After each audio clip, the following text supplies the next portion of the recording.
আসসালামু আলাইকুম রহমতুল্লাহি ওয়া বারাকাতুহু। আজকে সূরাতুল ফাতিহার দুইটা খাসিয়ত নিয়ে আলোচনা করব। এক নম্বর খাসিয়ত হচ্ছে জুমার নামাজে ইমাম সালাম ফিরাইবার পর সূরাতুল ফাতিহা, সূরা ফালাক, সূরা নাস,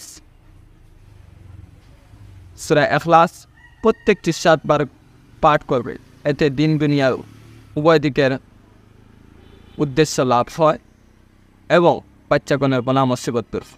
2 নম্বর খাসিয়ত হচ্ছে ইমাম জাফর সাদিক রহমতুল্লাহি আলাইহি বর্ণনা করেন, কেউ যদি সূরাতুল ফাতিহা 40 বার পাঠ করে কোনো পানিতে ফু দেয় আর সেই পানি জ্বরাক্রান্ত রোগীর মুখে ছিটা দেয়, তাহলে ইনশাআল্লাহ আল্লাহর মেহেরবানিতে এই জ্বরাক্রান্ত রোগী জ্বর থেকে মুক্তি পাবে।